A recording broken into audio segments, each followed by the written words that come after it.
Hello guys, welcome to Arunoday classes. मैं आपका Arunoday classes में स्वागत करती हूँ। मेरा नाम है मीनाक्षी पाल और आज हम बात करने वाले हैं अपने हिंदी प्रैक्टिस सेट की। इससे पहले मैंने आपको हिंदी प्रैक्टिस सेट 9 करा दिए और आज जो हमारा प्रैक्टिस सेट है वो है हमारा 10 नंबर का। ठीक है, ये जो प्रैक्टिस सेट हो रहे हैं आपके, वो आपके SSC GD exam, Allahabad high court या फिर आप किसी भी कॉम्पिटिटिव एग्जाम की तैयारी कर रहे हैं और जिसमें आपकी हिंदी आती है, तो उसके लिए भी ये जो क्लास है आपकी बहुत ही कारगर सिद्ध होने वाली है। तो आपको क्लास को बिल्कुल भी स्किप नहीं करना, पूरी क्लास को देखना है और अपने एक एक क्वेश्चंस को चेक करना है कि आप कहाँ सही हैं और कहाँ गलत हैं। ठीक है, तो फिर आज की क्लास हम स्टार्ट करते हैं। देखो, थंबनेल से भी आपको पता चल जाएगा कि प्रैक्टिस सेट हमारा 10 हो रहा है, क्योंकि इससे पहले मैं आपके प्रैक्टिस सेट करा चुकी हूँ, तो आपको वो क्लासेस भी जाकर देख लेनी है। तो स्टार्ट करते हैं। और क्लास अगर आपको पसंद आती है ना, तो क्लास को लाइक जरूर करना, शेयर जरूर करना और चैनल को सब्सक्राइब जरूर करना। और अगर आपको कोई भी क्वेश्चन मुझसे हिंदी में पूछना है तो आप कमेंट सेक्शन में मुझे बता सकते हैं। ठीक है, फर्स्ट क्वेश्चन है हमारा, निम्नांकित में से कौन सा शब्द कृदंत है? क्या है क्वेश्चन? कृदंत शब्द हमें पूछा गया है इसमें। पहले ये बताओ आप लोग कि कृदंत होता क्या है। सबसे पहले देखो, क्वेश्चन मैं आपको जब कराती हूँ, सबसे पहले आपको क्वेश्चन का अर्थ यानी कि जो आपका प्रश्न है उसका अर्थ बताती हूँ। इसमें हमसे पूछा गया है निम्नांकित में से कौन सा शब्द कृदंत है। तो कृदंत आपके जो होते हैं, ये कृदंत प्रत्यय होते हैं। आपके जो प्रत्यय होते हैं आपके दो टाइप के होते हैं, एक तो कृदंत होते हैं और एक तद्धित होते हैं। ठीक है, आपसे इसमें कृदंत पूछा है, तो जो कृदंत की डेफिनेशन होती है वो होती है कि किसी शब्द में जब धातु शब्द जुड़ जाते हैं, या तो किसी शब्द में जुड़ेंगे या किसी क्रिया में जब धातु जुड़ जाता है तो आपके कृदंत प्रत्यय बन जाते हैं। ठीक है, अब देख लेते हैं इसमें। और जो तद्धित प्रत्यय होता है ना, उसमें क्या होता है आपका, संज्ञा, सर्वनाम और विशेषण के अंत में जब कोई शब्द जुड़ता है तब आपके तद्धित प्रत्यय बन जाते हैं। ठीक है, उसमें आपकी क्या पहचान होगी, संज्ञा, सर्वनाम और विशेषण होगा, लेकिन इसमें क्या होगी, आपकी क्रिया होगी। क्या होगी? क्रिया होगी। तो आपको ये इसमें ध्यान रखना होता है। जैसे कि खेल होता है, खेल ही तो होता है, खेल ना में ना जुड़ गया आपका, ये प्रत्यय तो हुआ तो खेल ना हो गया, तो ये क्रिया हो गई। खेल आपकी क्रिया है ना, खेल आपकी क्रिया है और ना जुड़ते क्या हो गया, खेल ना हो गया, तो ये किस में चला गया, आपका कृदंत प्रत्यय में चला गया। अब देख लेते हैं अपने चारों ऑप्शन। चारों ऑप्शन है आपके, फर्स्ट है आपका चतुराई, फिर आपका बी मिठास, सी आपका भिड़ंत और डी है आपका दुधार। चलो इनकी मीनिंग निकाल, इनके अर्थ निकाल लेते हैं क्या क्या है। चतुराई का मतलब क्या होता है, अगर मैं इसमें प्रत्यय निकालूं, अभी ये नहीं देख रहे कि कृदंत प्रत्यय निकल रहा है, इसमें सिर्फ प्रत्यय निकालना है। चतुर है, चतुराई में चतुर निकल जाएगा, फिर आई निकल जाएगा, यही तो हो गया आपका प्रत्यय, ये आपका प्रत्यय निकल गया। ठीक है, तो चतुर है, तो चतुर शब्द कैसा है, पहले ये ध्यान देना। चतुर आपका शब्द कैसा है, ये आपकी एक संज्ञा है। क्या है? चतुर आपकी भाववाचक संज्ञा में चला गया है।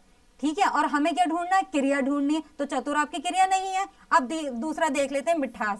देखो, मिठास के अगर मैं टुकड़े करूं यानी कि संधि विच्छेद करूं तो मीठा निकल कर आता है।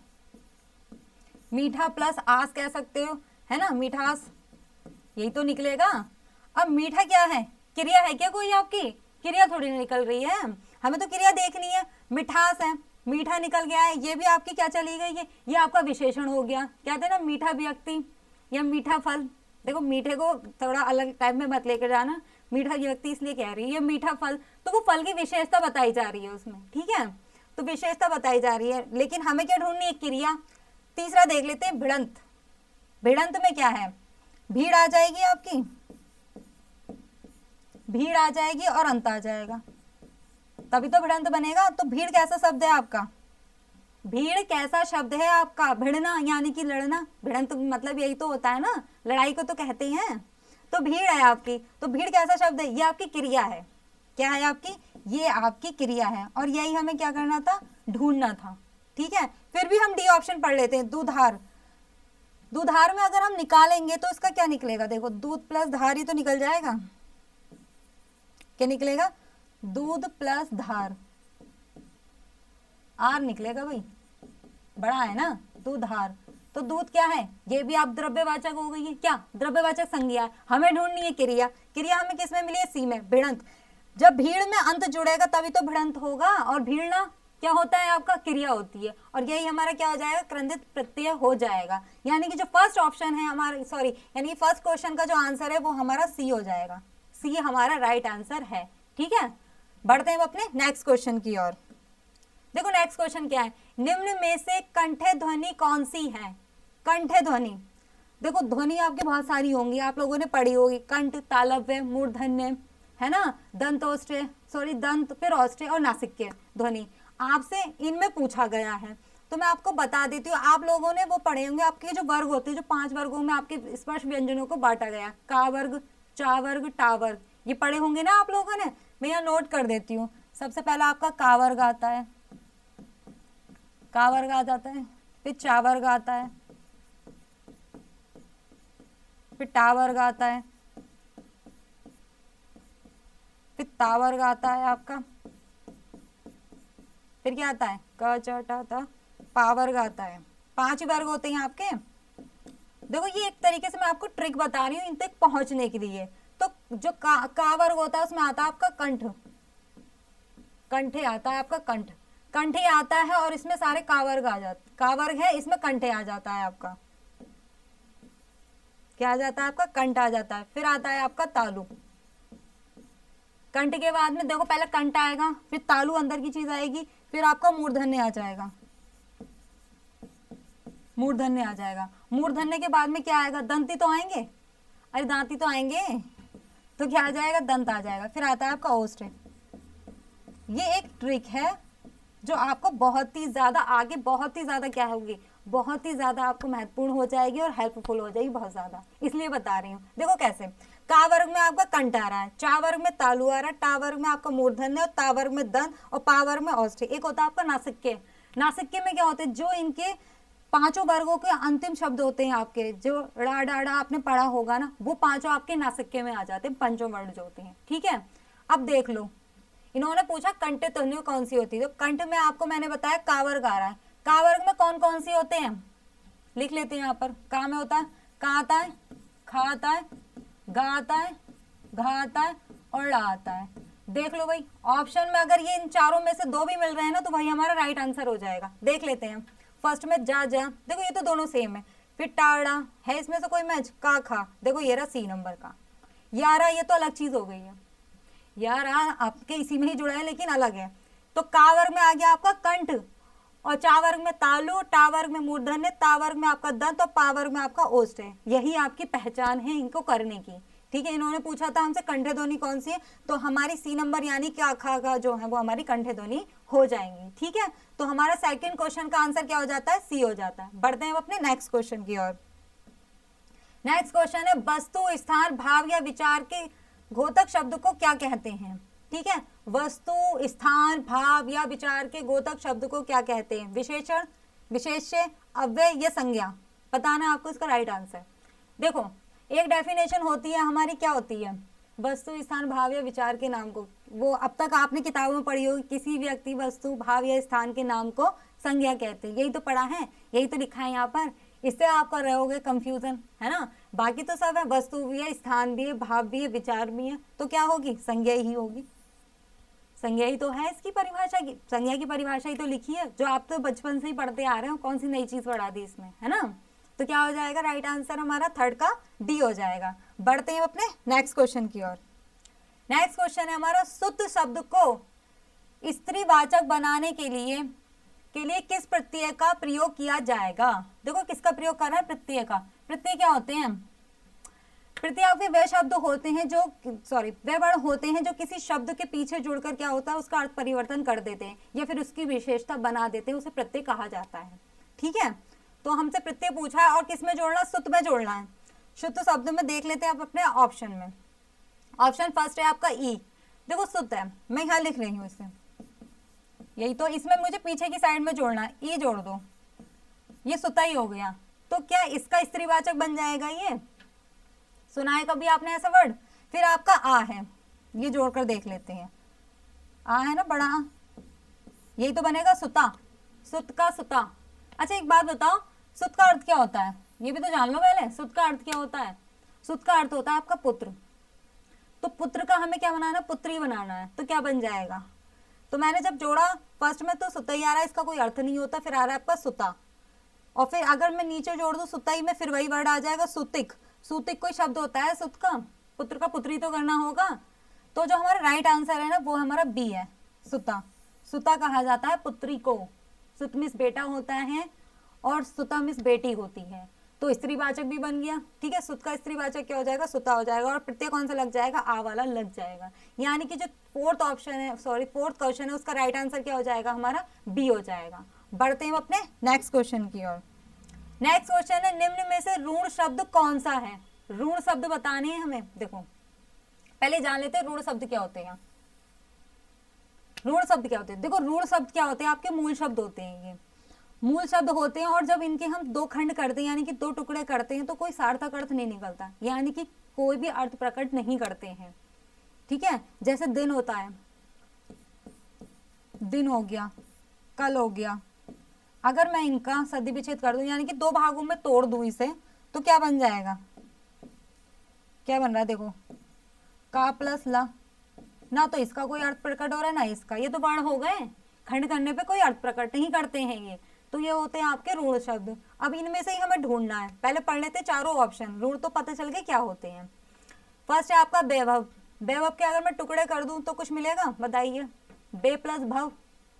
फिर आता है बी आपका पंकज। देखो पंकज शब्द कैसा है आपका, पंकज आपका कमल का पर्यायवाची है। जब आपने ऋण पढ़े होंगे इसके साथ में आपने यौगिक भी पढ़े होंगे और योग ऋण भी पढ़े होंगे। ऋण की परिभाषा मैंने आपको बता दी है, अब मैं बताती हूँ यौगिक क्या होते हैं। यौगिक वह शब्द होते हैं जो दो या दो से अधिक ऋण शब्दों को मिलाकर बनाए जाते हैं और उनका अर्थ मिलता है, ठीक है। और एक होते हैं आपके योग ऋण। योग ऋण में क्या होता है आपके, जब दो या दो से अधिक ऋण शब्दों को मिला करके जब बनाया जाता है एक शब्द तो उसका तीसरा अर्थ निकलता है, यानी कि एक तो वो शब्द बन जाएगा उसका खुद का भी अर्थ होगा और एक तीसरा अर्थ भी प्रकट करता है, तो वो होता है आपका योग ऋण। तो पंकज क्या है आपका, योग ऋण है। कैसे, क्योंकि पंकज शब्द जो है आपका वो आपका कमल का पर्यायवाची है, तो तीसरा शब्द निकला नहीं निकला इसमें अर्थ।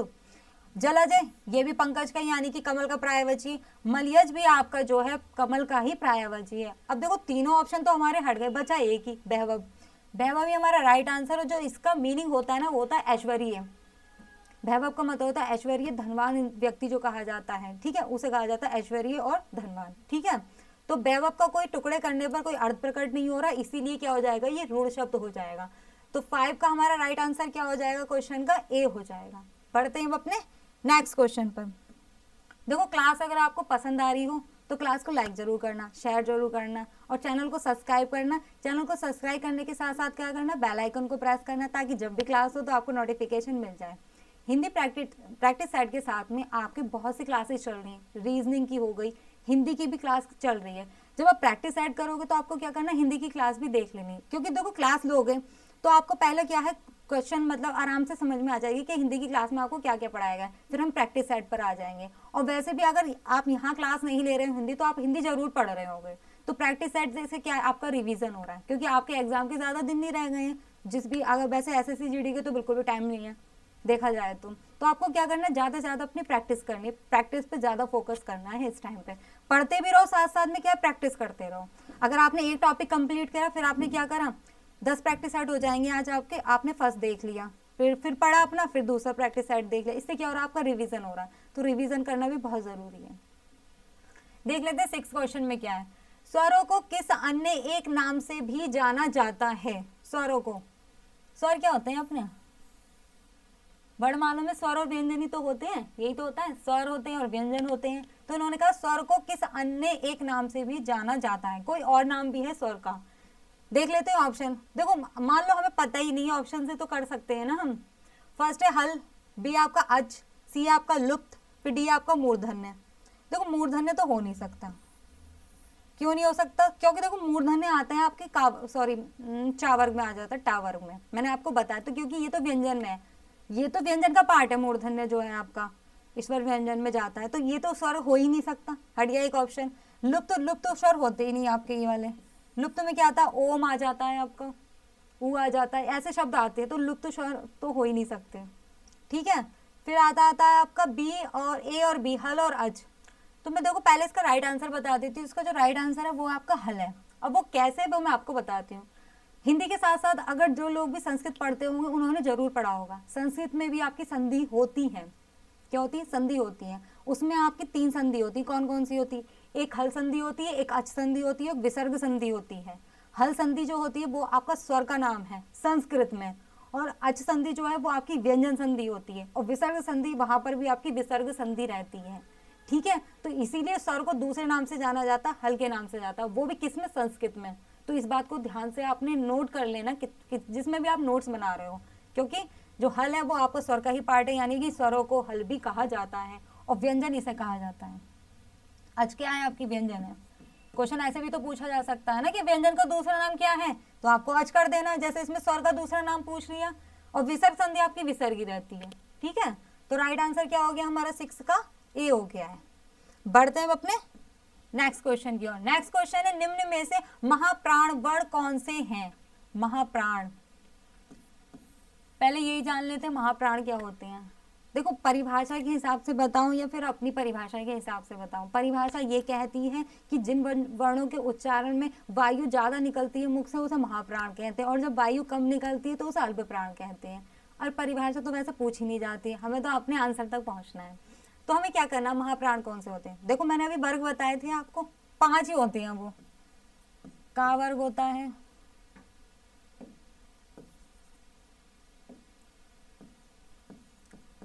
का वर्ग होता है, चा, टा, ता और पा, यही वर्ग होते हैं आपके। देखो, इनके क्या होते हैं, जो का वर्ग होता है आपका, ख, ग, ये हो गया,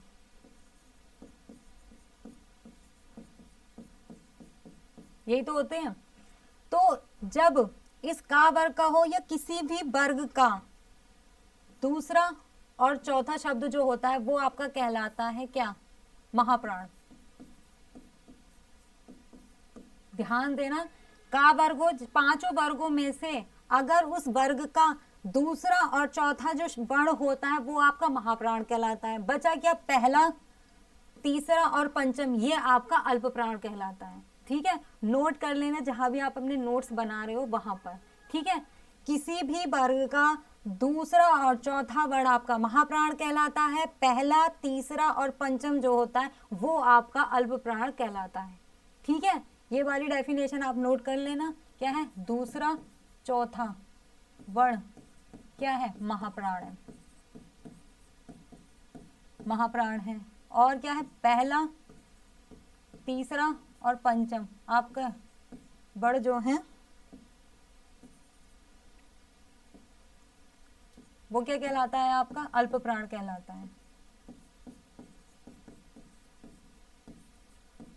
आपका अल्प प्राण कहलाता है। परिभाषा मैंने आपको बता दी है, जिसमें आपके उच्चारण करते समय वायु मुख से ज्यादा निकले तो वो महाप्राण हो जाएगी। महा यानी कि ज्यादा, अल्प यानी कि थोड़ी वायु निकली तो अल्प प्राण, यानी कि आपके कम प्राण जा रहे हैं बोलने में तो वो अल्प प्राण हो जाएगा, और जिसमें ज्यादा प्राण जा रहे हैं ना वो महाप्राण हो जाएगा। ट्रिक वाइज से याद कर सकते हो। ठीक है, और मैंने बता दिया दूसरा चौथा वर्ण आपका महाप्राण है, पहला, तीसरा, 5वां वर्ण जो है क्या वो आपका अल्प प्राण हो जाएगा। ठीक है, तो देख लेते हैं, इनसे इन्होंने पूछा हमसे महाप्राण, देख लेते हैं अब कौन कौन सा। मैंने आपको बताया दूसरा और चौथा वर्ण। फर्स्ट ऑप्शन देख लेते हैं, खा, गा। खा कौन से नंबर पर आ रहा है, दूसरे पे आ रहा है। गा किस पे आ रहा है, चौथे नंबर पर। देखो, पहला ही मिल गया, फिर भी आंसर मिल गया, लेकिन हम क्या नीचे चेक कर लेते हैं क्वेश्चन से। ठीक है, ऐसा ना हो कहीं 2 हो, ऐसा होता है ना ऑप्शन में देखा होता है कि ए और बी या ये सभी, इस बात पर भी ध्यान देना होता है, इसलिए चारों ऑप्शन पढ़ने के लिए कह रही हूँ मैं आपसे। फिर लिखा का और चा, देखो ये तो पहला वर्ड है, ये बिल्कुल भी नहीं होगा, या ये बिल्कुल भी नहीं, ये रा भी नहीं आता इसमें, ता भी आपका पहला वर्ड है, तो ये तो हो ही नहीं सकते। इसलिए राइट आंसर क्या हो गया हमारा, 7 का ए हो गया है। ठीक है, बढ़ते हैं अपने नेक्स्ट क्वेश्चन की ओर। नेक्स्ट क्वेश्चन है 8, मूल धातु से पूर्व जिन शब्दों का प्रयोग किया जाता है उन्हें क्या कहा जाता है, उन्हें क्या कहते हैं, ये आपका क्वेश्चन है। तो अभी मैंने डेफिनेशन बताई थी, मूल शब्द ये जिन शब्दों के अंत में कोई शब्द जुड़ता है, वर्ण जुड़ता है तो वो क्या, प्रत्यय कहलाते हैं। और जब पूर्व में यानी कि पहले जुड़ता है तो उसे क्या कहलाते हैं, उपसर्ग कहा जाता है। क्या कहा जाता है, उपसर्ग। देख लेते कहाँ लिखा है, प्रत्यय, उपसर्ग, रस, रस तो है नहीं इनमें से कोई नहीं, उपसर्ग है। मूल धातु से पूर्व यानी कि पहले जिन शब्दों का प्रयोग किया जाता है उन्हें क्या कहते हैं, उपसर्ग कहते हैं। ठीक है, बढ़ते हैं अपने नेक्स्ट क्वेश्चन की ओर। नेक्स्ट क्वेश्चन है, हिंदी वर्णमाला में कुल वर्ण कितने हैं। देखो, बीएड में आया था ये एग्जाम, जो एंट्रेंस एग्जाम होता है आपका सन 2010 में, हिंदी वर्णमाला में। क्योंकि देखो मैं हिंदी क्यों बता रही हूँ आपको, बीएड में क्यों आया, हिंदी एक ऐसा सब्जेक्ट है आपके बहुत ज्यादा कॉमन होगा। देखो जो लोग टेक्निकल मतलब एग्जाम देते हैं कोई अलग होता है, जैसे डीआरडीओ वगैरह, उसमें आपका हिंदी नहीं आने वाली है, लेकिन जितने भी आपके कॉम्पिटिटिव एग्जाम हो अधिकतर उसमें हिंदी देखने को मिलेगी। तो क्या वो बीएड हो, टीचिंग का कोई एग्जाम हो या कोई सा भी एग्जाम हो, उसमें हिंदी आपको मिलेगी। तो क्या हिंदी वर्णमाला में कुल कितने वर्ण होते हैं, तो देखो कितने होते हैं, वैसे तो मुझे पता 52 होते हैं, यहाँ ऑप्शन ही नहीं दिया हुआ है। देखो ए में 46 है या 45 कर लेना, ठीक है, ये ए है, बी में 50 है, सी में 35 और 43 यानी कि 43 होते हैं। क्या इतने 52 सुने थे मैंने भी। अब देखो कैसे होते हैं, देख लेते हैं। ऑप्शन भी तो किसी रिकॉर्डिंग ही रखे जाते हैं, ऐसे ही नहीं रख दिए जाते हैं। तो हिंदी वर्णमाला में कुल वर्ण कितने होते हैं, फर्स्ट आंसर है इसका 45। कैसे, अब ये भी जान लो। देखो उच्चारण के समय पे क्या होता है, जब हम उच्चारण करते हैं ना, उच्चारण के आधार पर होते हैं आपके 10 स्वर। मैं यहाँ नोट कर दे रही हूँ,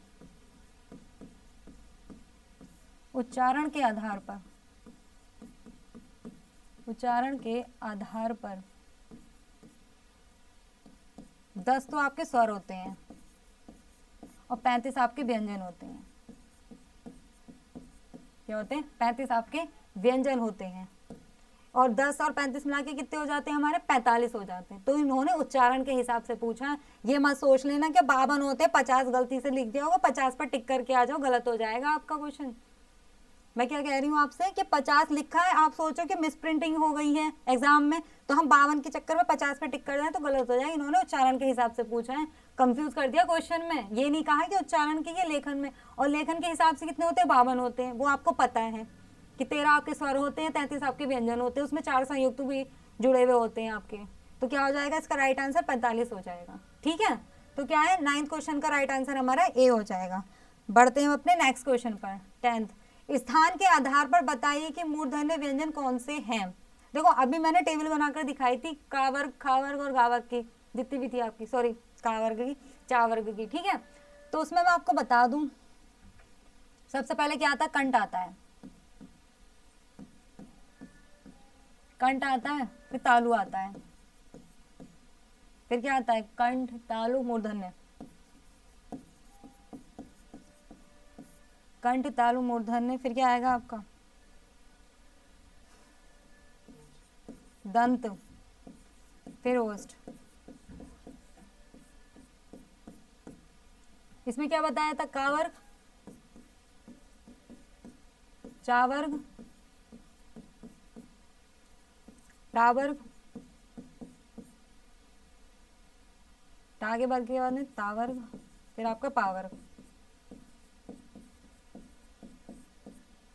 यही बताया था। देख लो मूर्धन्य में कौन सा आ रहा है आपका, मूर्धन्य ही तो पूछा है हमसे, कंठ तालु मूर्धन्य दंत और ओष्ठ है। मूर्धन्य में कौन सा वर्ग आ रहा है, टा वर्ग आ रहा है। टा वर्ग के देख लेते क्या आता है, टा टमाटर, ठा ठठेरा, यही आता है, यही आता है शायद, नहीं नहीं नहीं, नहीं, नहीं।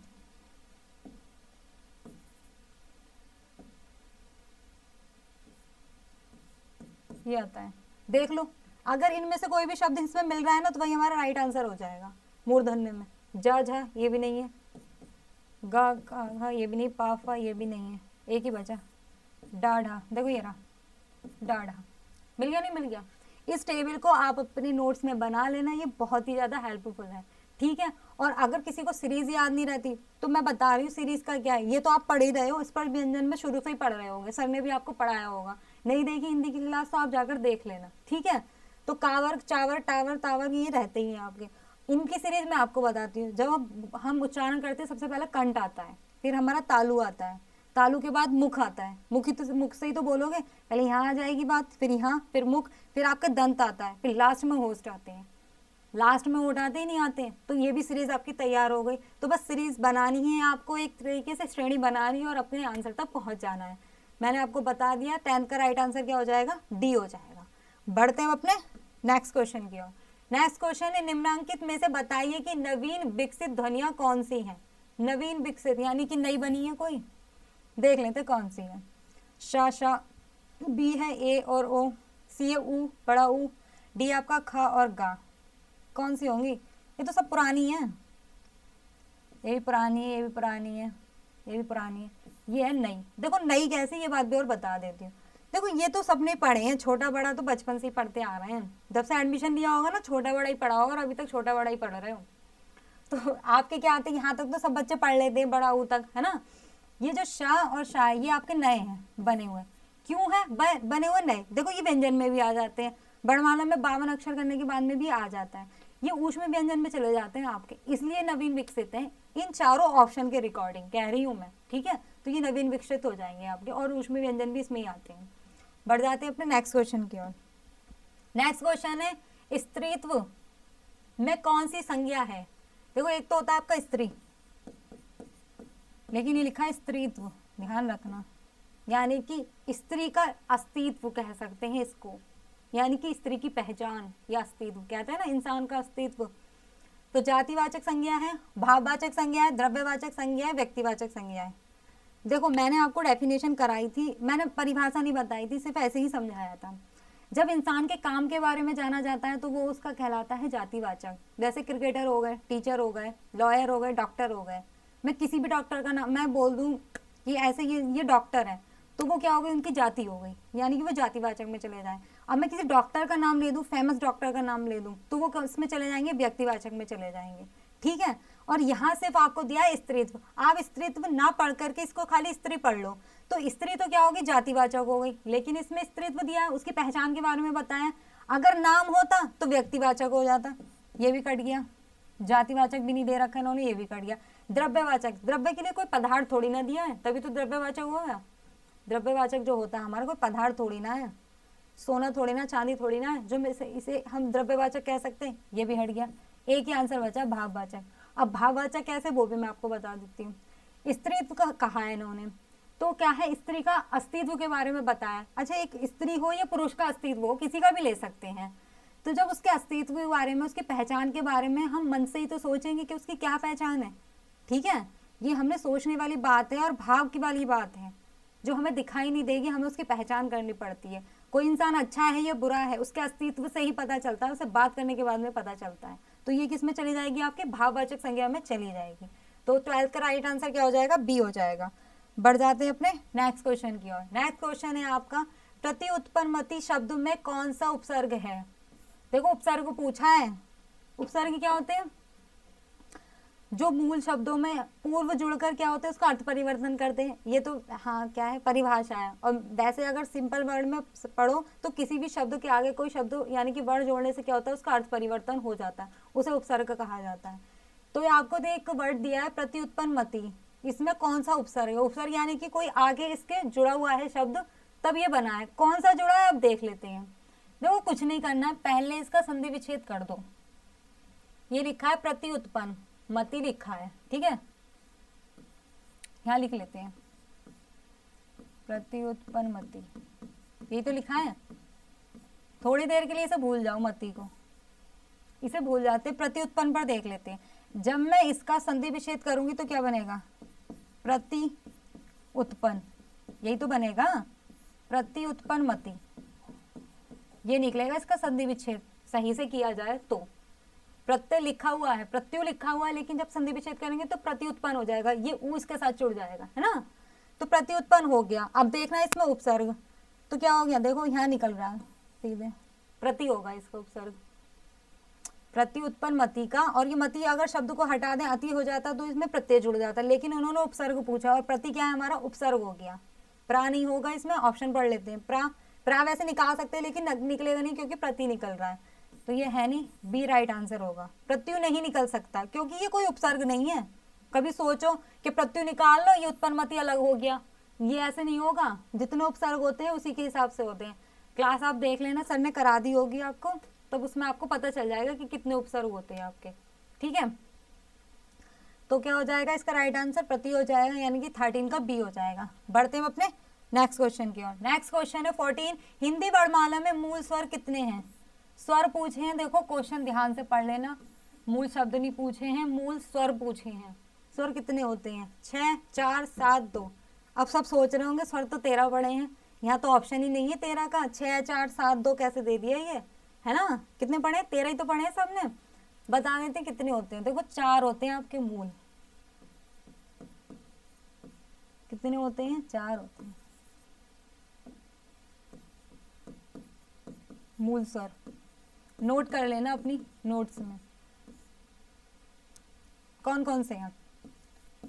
छोटा, छोटी ई, छोटा ऊ और ऋषि ऋषि।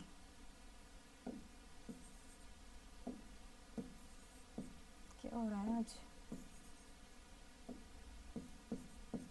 ये होते हैं आपके 4 मूल स्वर। अब मूल स्वर क्यों कहा है ना ये भी बता देती हूँ। 13 पढ़े हैं ना। देखो बड़ा कैसे बनेगा? छोटे आ से मिलकर, है ना, छोटे आ से मिलकर बड़ा आ बन जाएगा। ई कैसे बनेगी? बड़ी से बनेगी। ऊ कैसे बनेगा? बड़ा ऊ से बनेगा। ऋषि ऋषि आपका वो तो ऋषि ऋषि रहता है, वो कभी नहीं बदलता है। रही बात देखो छोटा बड़ा की और ई की, जब आपको ऊ बनाना है तो जब आ और प्लस ई करोगे तब तो ऊ बनेगा। उन्हीं शब्दों से तो बन रहे हैं।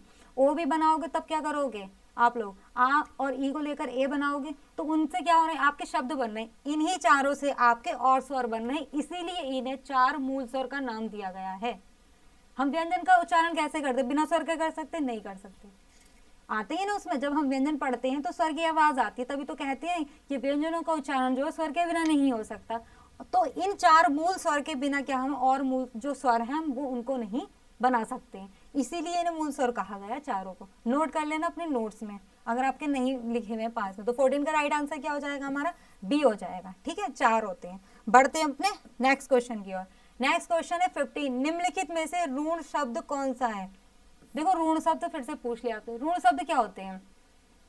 जिन शब्दों के खंड करने पर या टुकड़े करने पर क्या कोई भी अर्थ नहीं निकलता है, उन्हें ऋण शब्द कहते हैं। वैसे ये मूल शब्द कहलाते। कोई भी मूल शब्द होगा, कुछ भी हो, दिन हो रात हो, लेकिन जब मैं इनके खंड करूंगी तो इनका कोई भी अर्थ नहीं निकलने वाला। तो देख लेते हैं कौन सा है। पशु, विद्यालय, ये तो निकल रहा है विद्या प्लस आल्य, विद्या के लिए आल्य, है ना। फिर है समतल, सपाट चीज को समतल कहा जाता है। सम और तल यानी कि समान तल, इसका तो अर्थ निकल रहा है और इनका वो भी हो रहा है, खंड भी हो रहा है। वाचन आल्य यानी कि वाचन के लिए आल्य, यानी बात करने के लिए एक आल्य बनाया जाता है, वाचन आल्य। फिर बात करने के लिए करते हैं, वाचन बोलने के लिए होता है, ठीक है, स्पीच देने के लिए भी होता है। तो ये इसका भी निकल रहा है, इसका भी निकल रहा है। पशु का नहीं निकल रहा, पशु का खंड कर लो, पा प्लस शु, कुछ निकल रहा है क्या इसमें?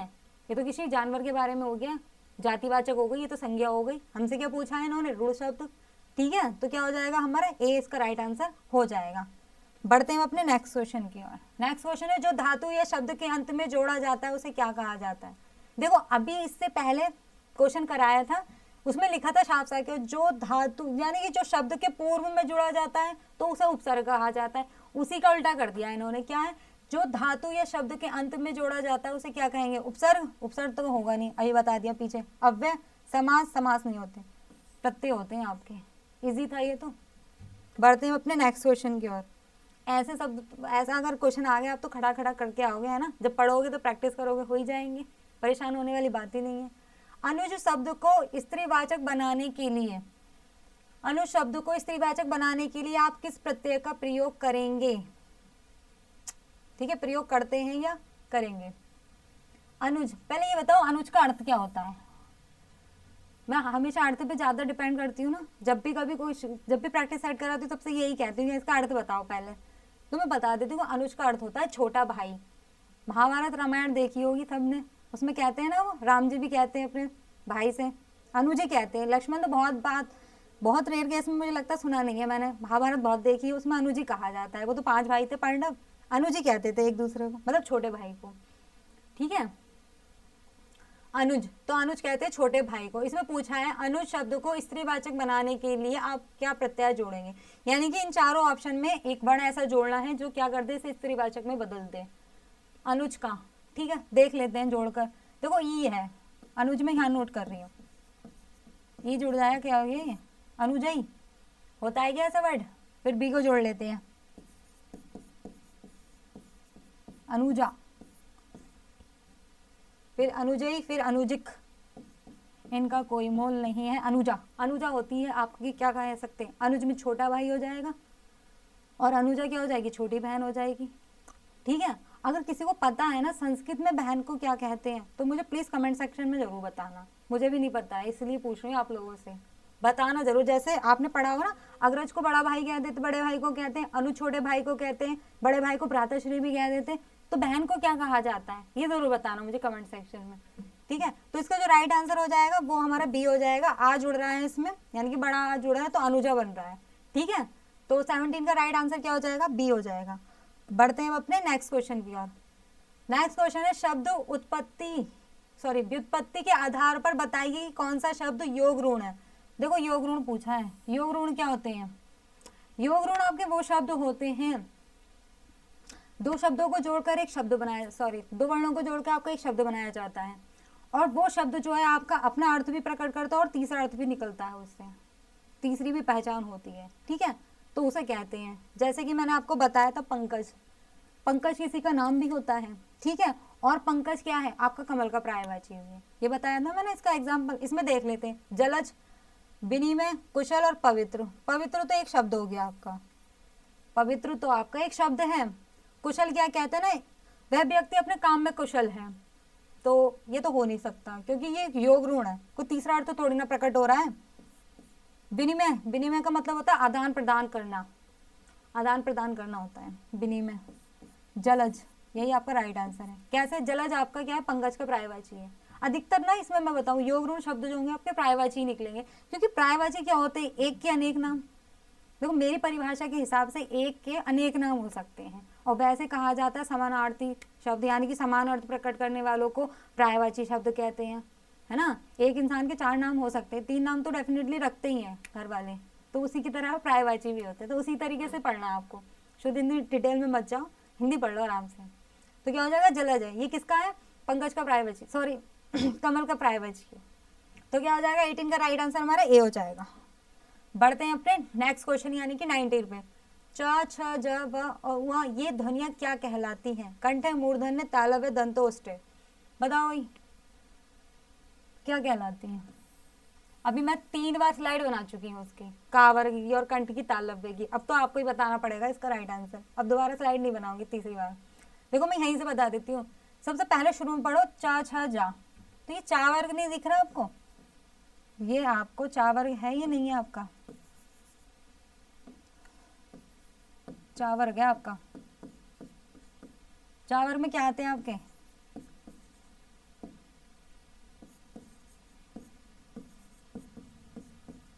यही तो आता है, हाँ यही आते हैं भाई, यही आते हैं आपके,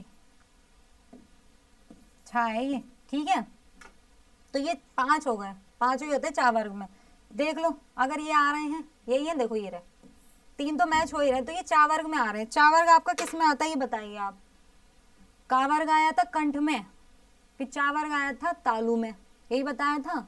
तो चा वर्ग आपका तालु में आ रहा है। देख लो तालव्य, देखो तालु और तालव्य एक ही होता है, ये रहा सी में आपका राइट आंसर। कंठ में आपका का वर्ग आएगा, मूर्धन्य में आपका टा वर्ग आएगा, दंत ओष्ठी आपके अलग होते हैं, इसमें ए और ओ शब्द आते हैं आपके, ए और ओ आते हैं, ये दंतोष्ठी यानी कि दांत और होठ दोनों से बोले जाते हैं। ठीक है, तो दंतोष्ठ, दंतोष्ठी आपका बा होता है शायद, ये नहीं होता, बा होता है। तो राइट आंसर क्या हो जाएगा हमारा, इसमें तालव्य हो जाएगा। चा वर्ग दे रखा है ये पूरा, 19 का सी हो जाएगा राइट आंसर। ठीक है, बढ़ते हैं अपने नेक्स्ट क्वेश्चन की ओर। नेक्स्ट क्वेश्चन यानी कि 20, हिंदी वर्णमाला में कुल व्यंजनों की संख्या कितनी होती है। ऑप्शन पढ़ लेते हैं, ए 11, बी 45, 33, 50। व्यंजन की संख्या कितनी होती है बताओ भाई। 11 होती है, 45 होती है, 33 होती है, 50 होती है। 33 होती है तो राइट आंसर, सभी को पता है। ठीक है, ज्यादा देखने की जरूरत ही नहीं है। वर्णमाला में बताइए कि संयुक्त स्वर कौन से हैं। संयुक्त स्वर, संयुक्त स्वर कौन से हैं देख लेते हैं भाई। स्वर पूछ रहे हैं, व्यंजन नहीं पूछ रहे, ध्यान से पढ़ना क्वेश्चन को।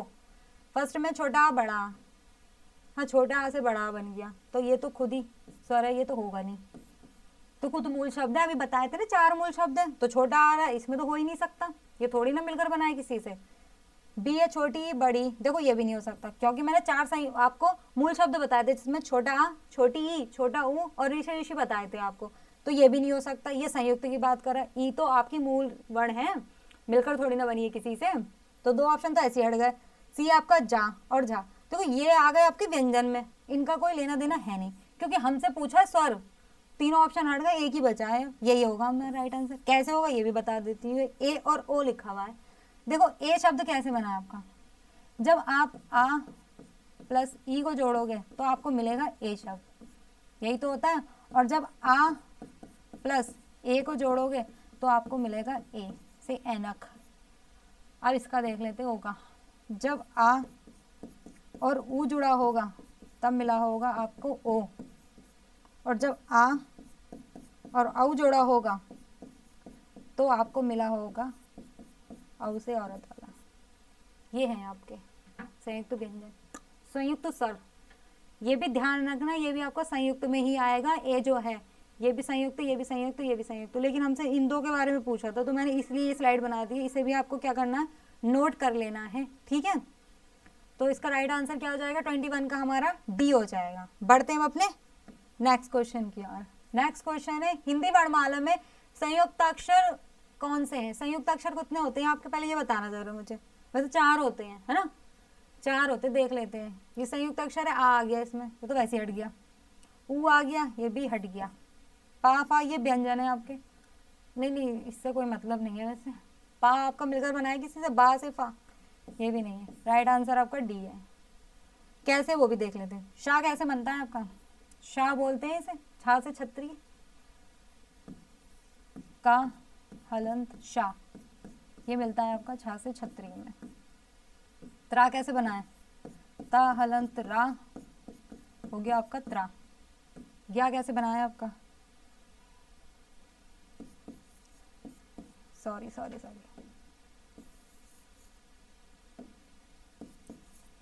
जा हलंत और उआ जब मिलता है ना तो बनता है आपका ज्ञा। ये बने हुए हैं आपके संयुक्त अक्षर, बोला जाता है। एक और आता है आपका शाह से श्रमिक, यहाँ लिख देती हूँ। शाह और रा को जब मिलाते हैं ना तो बनता है आपसे शाह से श्रमिक।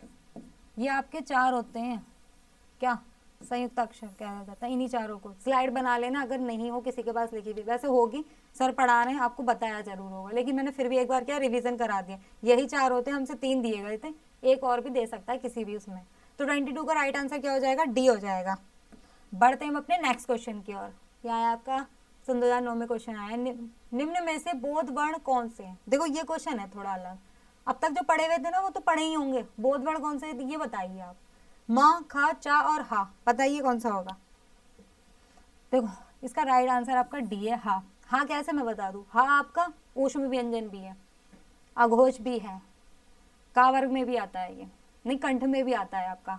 इस वजह से क्या है, ये बोध वर्ण है, यानी कि बोध करा जाता है इसका, ज्ञात करा जाता है इसको। तो 23 का राइट आंसर क्या हो गया, डी हो गया। बढ़ते हैं नेक्स्ट क्वेश्चन। निम्न में से कोमल तालव्य ध्वनियां कौन सी है? कोमल तालव्य, अरे कोमल हो कठोर हो, तालव्य ध्वनियां रहेंगी, सिर्फ कंफ्यूजन करना आएंगे। कोमल वोमल कुछ नहीं होती, सब तालव्य ध्वनि होती है, यानी जो तालु से बोली जाती है। कौन सी है, अभी बनाई थी स्लाइड, बताओ। का वर्ग, चा वर्ग, ता वर्ग, किस में जाएगी ये, तालव्य, कंठ। सबसे पहले क्या आता है, कंठ, फिर तालु। तो का वर्ग और चा वर्ग आएगा आपका, इसमें आएगा आपका चा वर्ग। चा वर्ग में क्या आएगा, चा, छा, जा, झा, काचा, ये वाला नहीं आएगा, हाँ ये वाला आएगा।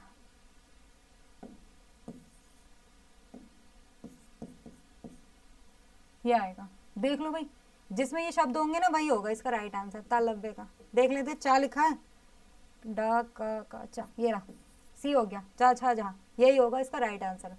कोमल तालव्य हो कठोर तालव्य हो, रहेगा तालव्य ध्वनि। इसमें कंफ्यूजन मत होना, परेशान मत होना कि इन्होंने कोमल लिख दिया तो कोई और तो नहीं है, तालव्य ध्वनि तालव्य ही रहती है, ठीक है। तो क्या हो जाएगा इसका राइट आंसर हमारा 24 का सी हो जाएगा। बढ़ते अपने नेक्स्ट क्वेश्चन पर। निम्न में से अल्प प्राण वर्ण कौन से हैं? देखो अभी मैंने समझाया था महाप्राण, मिल गया अब आपका अल्प प्राण, जिसमें आपके थोड़े से प्राण जाए ना बोलने में वो आपके अल्प प्राण कहलाते हैं, ठीक है। और जिसमें ज्यादा प्राण थोड़े से ज्यादा चले जाएंगे तो वो महाप्राण कहलाएंगे आपके। जैसे क्या बताया था मैंने, आपके 5 वर्गों में से अगर दूसरा और चौथा आ जाता है वर्ण तो वो आपके महाप्राण है। पहला, तीसरा और पंचम कौन से होते हैं आपके, वो होते हैं आपके अल्प प्राण। तो देख लेते हैं किसके देखे हुए। चलो मैं एक के लिखकर बता देती हूँ, उसका रिकॉर्डिंग आपको पता चल जाएगा। का के लिख दे रही हूँ, है ना, का वर्ग के, का, ख, गा, घड़ा। कौन कौन सा बताया मैंने आपको? पहला, तीसरा, पंचम। पहला, तीसरा, पंचम, ये होने चाहिए। देखना है किसी में ये? क गा, देखो पहले में मिल गया क गा। फिर आ है, ये तो हो ही नहीं सकते, ये तो आते ही नहीं है। फा भा ना, फा तो हो ही नहीं। फा पतंग फा फल, ये तो दूसरे पर आ रहा है, ये भी नहीं होगा। ता तरबूज था थर्मस, ये दूसरे पर आ रहा है, हम तो बात कर रहे हैं पहले, तीसरे और पंचम की, ये भी नहीं है। राइट आंसर हमारा ए हो जाएगा। ठीक है, 25 का क्या हो जाएगा क्वेश्चन का आंसर हमारा? ए, यानी कि फर्स्ट हो जाएगा। बढ़ते हैं अपने अब नेक्स्ट क्वेश्चन पर। शायद क्लास यही थे आपके क्वेश्चन, 25 ही थे। ठीक है, तो आज की क्लास आई होप आपको पसंद आई होगी। ये तो हमारा प्रैक्टिस है 10। अगर क्लास पसंद आई हो तो इस सेशन को ज़्यादा से ज़्यादा शेयर करना, लाइक करना, चैनल को ज़रूर सब्सक्राइब करना। ठीक है, तो आज की क्लास के लिए थैंक यू सो मच।